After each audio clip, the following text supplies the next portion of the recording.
రామకృష్ణుడిపై తాను పోటీకి సిద్ధమని యనమల సోదరుడు ప్రకటించారు. మరోవైపు కాబోయే ముఖ్యమంత్రి చిరంజీవేనంటూ పార్టీ అధికార ప్రతినిధి డాక్టర్ మిత్ర పునరుద్ఘాటించారు. ప్రజారాజ్యం పార్టీలో ఇతర పార్టీల సీనియర్ నాయకుల కుటుంబ సభ్యులు చేరేందుకు ఆసక్తి చూపుతున్నారు. ఇప్పటికే ఇలాంటి వారు కొంతమంది ప్రజారాజ్యం పార్టీ తాజాగా మరికొందరు ముఖ్యులు పార్టీ తీర్థం పుచ్చుకున్నారు.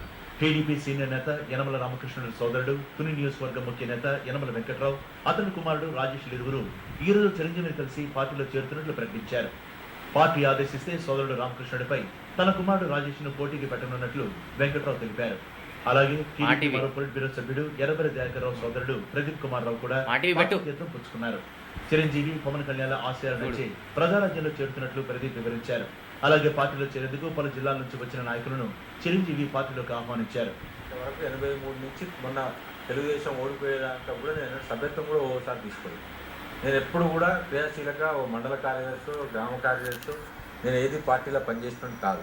ఆ ఇంట్రెస్టే కనుక నాకు ఉండేది ఉంటే నేను తప్పకుండా అలానే పదవి తీసుకున్నాను. అట్లా కాదు, నాకు చిరంజీవి గారు అంటే అభిమానం. చిరంజీవి గారు పార్టీ టికెట్ ప్రజారాజ్యంలో ఇచ్చినట్టయితే కన్సిడర్ చేస్తాం.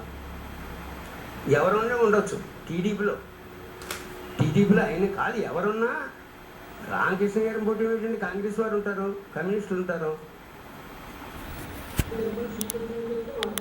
రాజకీయంగా పోటీ చేద్దామని ఆలోచనతో వ్యక్తిగత పోటీ అప్పుడు ఏదైనా ఆలోచన కానీ నేను రాజకీయంగా ఇప్పుడు నాకు అలా టికెట్ రాలేదు. నేనైతే వచ్చేది టికెట్ పార్టీలకైతే ఆలోచనతో రాలేదు. నాకు మనసు చిరంజీవి గారి మీద ప్రేమ ఉన్నది, ప్రేమతో పనిచేద్దామని ఆలోచనతో వచ్చినాను. ఒక కుటుంబ సభ్యులు తమ విధానాలు నచ్చే టీఆర్పీలో చేరారంటున్నారు ఆ పార్టీ నేతలు. ప్రజలు కోరుకుంటే దళితుడిని ముఖ్యమంత్రిని చేస్తారని చిరంజీవి చేసిన ప్రకటన ప్రజారాజ్యం పార్టీలో పెద్ద దుమారం చేసింది. అయితే అధికార ప్రతినిధి డాక్టర్ మిత్ర మాత్రం తమ